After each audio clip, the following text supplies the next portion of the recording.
Fala galera aqui do canal da Asus Brasil ROG, eu sou a Letícia Vexel. Eu sou o Gilberto Takatsu. E hoje a gente tá aqui para falar de uma placa AMD que vocês me pedem muito para falar mais sobre aqui no canal, que é a RX 7800 XT. E eu trouxe aqui um especialista para esmiuçar com a gente esta placa maravilhosa, né, Giba? É isso aí, vamos falar um pouquinho sobre essa placa e falar os diferenciais dela. Exatamente. Quer saber mais? É só continuar aqui no vídeo.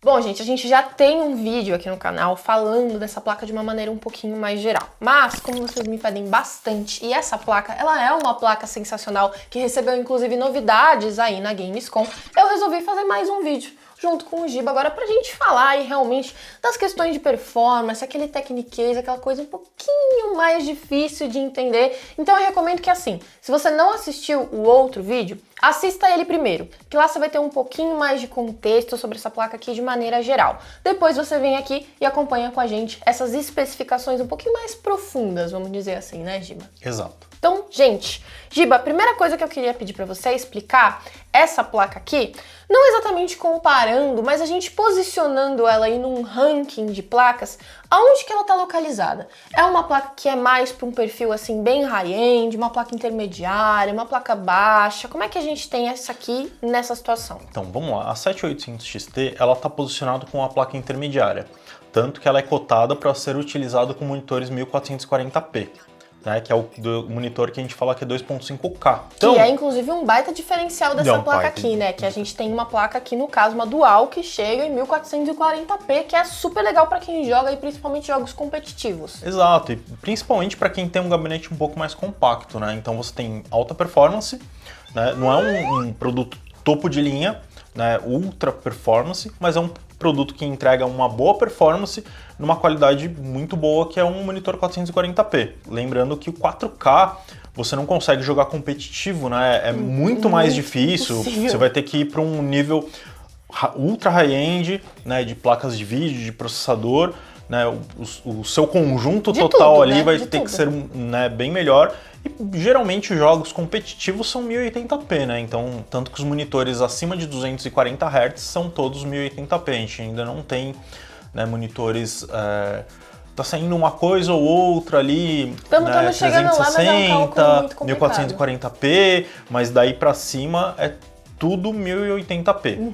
Então é uma placa que vai se comportar muito bem ali na configuração intermediária, né, de monitores, e você vai ter uma performance relativamente boa, né? Comparando com chipsets do concorrente, né, ela vai estar entre ali uma 4070 e uma 4070 Ti, né? Vai ser um concorrente ali bem próximo ali da 4070 Super.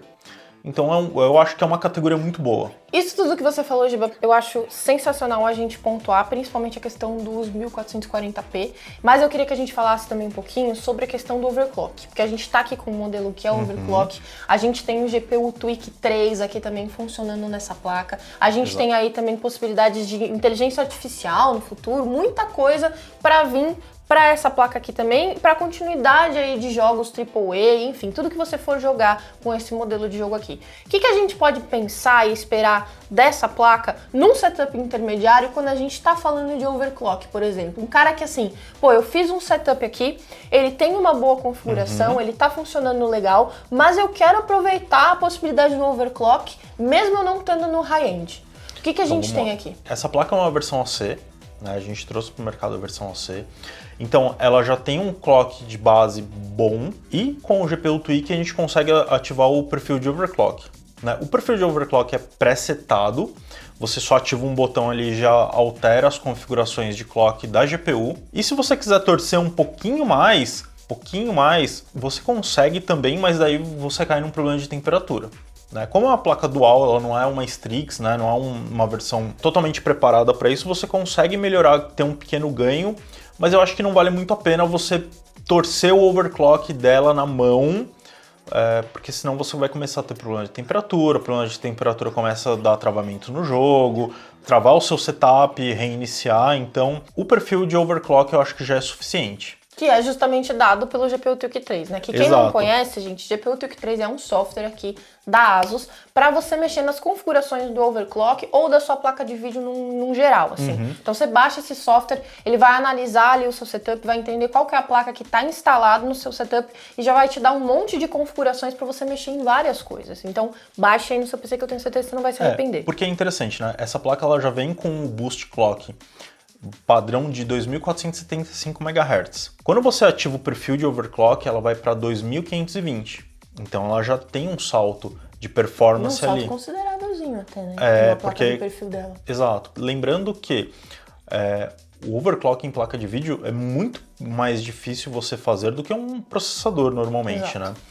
Então, quando você sobe muito a frequência de placa de vídeo, ela tende a apresentar alguns problemas, a não ser que você tenha uma refrigeração muito boa. Tá com o setup embaixo do ar-condicionado sem água ali, uma coisa ou então especial. Você tem uma Strix, né, uma versão Strix, ou né, nas versões que a gente tem, que são as séries especiais, que é a Matrix, né, esses caras assim, aí já é um outro nível, ela já vem setada com overclock de fábrica, já bem mais torcido no negócio ali. Pois é. Mas daí são chips selecionados, então voltando aqui ao que essa placa entrega, acionando o perfil de overclock já é um ganho bom. Eu acho que não vale a pena você forçar muito mais do que isso, porque você vai ter que ter um gabinete que tenha uma refrigeração muito boa, muito eficiente, para você conseguir tirar o calor de dentro e não deixar essa placa ter throttling de temperatura. E, Giba, olha só, a gente falou de muita coisa, a gente falou de performance, a gente falou de refrigeração, a gente falou de overclock, mas essa placa aqui, ela é uma AMD. Eu sei que tem gente que ainda não conhece muito bem o mercado, não entende como que funcionam as coisas, às vezes não tá tão acostumado a ver uma placa como essa. Mas a gente sabe que a AMD, as placas AMD Radeon, tem vários diferenciais, tem várias coisas bacanas, várias features, softwares, enfim. Queria pedir para você falar um pouquinho sobre isso e o que é mais importante, principalmente para o gamer, que é com quem a gente sempre fala aqui nesse canal. Então o que a gente tem de especial aí para quem joga com uma placa dessas? Então, vamos lá. Vamos começar com tecnologia de Adaptive Sync, que é quando você consegue sincronizar a taxa de quadros com a frequência do monitor. Então, na AMD a gente tem o FreeSync, né? E essa placa ela trabalha com FreeSync tanto na porta DisplayPort como na porta HDMI. Então, a tecnologia do FreeSync é o quê? Você conseguir sincronizar a taxa de quadros com a frequência de resolução. Que aparece ali no monitor, né? O refresh do monitor, né? Então, a frequência do painel, ele fica oscilando conforme a taxa de quadros. Então, por exemplo, se eu estou a 60 FPS, a taxa do monitor está a 60 Hz. Se eu estou a 140 FPS, a taxa do monitor vai trabalhar a 140 Hz. Se o seu monitor tiver 140 Hz, hein? Exato, né? Eu estou lembrando. É que geralmente os monitores que têm essa tecnologia, então, eles são monitores gamers, né? Lógico que a gente já vê hoje em dia monitores a partir de 75 Hz com essa tecnologia. Então você consegue fazer ali a variação, né, de frequência do painel de uma coisa para outra. Então até 75 Hz ele consegue fazer isso daí. Isso é importante justamente quando a gente está jogando, porque se a gente não tem essa sincronização, a gente tanto perde ali a performance da GPU, que vai estar meio que trabalhando à toa, fazendo gasto de energia, esquentando, perdendo performance, enfim, quanto a gente vai ter a oscilação no seu monitor. Você vai estar vendo lá o jogo, daqui a pouco ele acelera, aí trava o FPS, ele vai de novo. Fora isso, então, você tem as quebras de imagem, exato, né? Você tem o stutter, que é aquelas tremidas que você tem da imagem. Então, você resolve esses problemas utilizando essa tecnologia. Lógico que uma coisa na outra. Seu monitor tem que ter essa tecnologia, ok? Não é qualquer monitor que tem. Você tem que verificar se seu monitor ele é compatível com o FreeSync e o jogo tem que dar essa solução, bem importante, tá? Dentro das opções dele. Geralmente todos os jogos agora modernos têm, mas, né, se você for jogar ultra competitivo, né, que é campeonato, geralmente o pessoal desliga isso porque você consegue diminuir o input lag. E aí a gente cai numa outra tecnologia, que é o anti-lag. O que é o anti-lag, Giba? Porque eu acho que essa é a novidade, acho que esse a gente nunca viu aqui no canal. Então, vamos lá. O anti-lag é uma tecnologia que ele vai fazer a leitura, né, de todo o seu computador, né, desde a tela, mouse, processador, para diminuir as latências que você tem, então você vai conseguir ter essa informação para diminuir a latência entre o clique do mouse e efetivamente o comando na tela. Exato, porque quando a gente está jogando, né, são muitas camadas. É você ver, aí você manda o comando pro mouse do tiro, aí passa do mouse, vai pra sua placa-mãe, que processa, passa pela GPU e depois aparece na tela. Então, o que acontece? Você olhando nessas latências, você consegue definir, meu processador pode ser o gargalo, minha placa de vídeo pode ser o gargalo, né? Então você consegue verificar essas questões e diminuir às vezes o lag. Às vezes você fala assim, eu posso mudar uma configuração aqui onde eu vou deixar a placa de vídeo sempre na frequência máxima. Eu vou deixar aqui uma configuração para que o meu processador sempre trabalhe na frequência estável. Porque essas questões de subir e descer a frequência, você acaba às vezes perdendo num jogo ultra competitivo. Então, quando você deixa isso estável, ele sempre vai estar no menor tempo de resposta possível. Então tem essas questões. E isso é muito importante para quem joga principalmente competitivo. E principalmente para quem joga nos monitores acima de 240 Hz. Isso é legal. E eu ouvi falar, Giba, que a gente também tem alguns recursos aí que tem a ver um pouquinho com inteligência artificial, com mais FPS, apesar de essa aqui não ter RGB. Como é que funciona isso aí? Então vamos lá. A série 7800, ela tem... na verdade, a série 7000, né? Ele tem as unidades de computação de inteligência artificial. Então essa placa, ela tem o FSR, né, 3 já está no 3, já estão falando do FSR 4. Essas unidades de computação de inteligência artificial, elas fazem o que a gente chama de gerador de quadros. Então, por inteligência artificial, ela consegue aumentar a geração de quadros dos jogos. Então, lógico, o jogo tem que dar suporte para isso? Sim. Sim, sempre. O seu sistema tem que estar atualizado? Sim.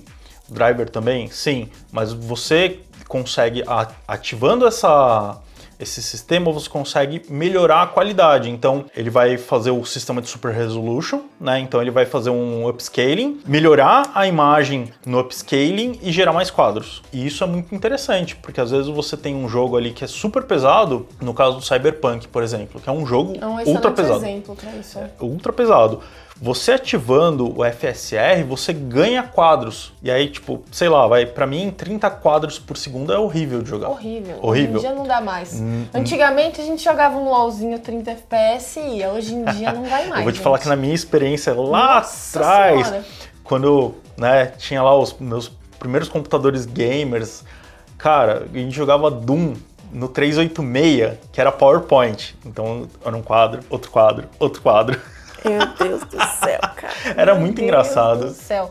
Não, mas essa tecnologia justamente, então, ela não vai deixar você passar por isso, né? Exato. Porque hoje em dia a gente não precisa mais passar por esse perrengue quando a gente tem, por exemplo, uma placa AMD como essa, que tem esses recursos de geração de quadros com inteligência artificial. Olha que coisa maravilhosa.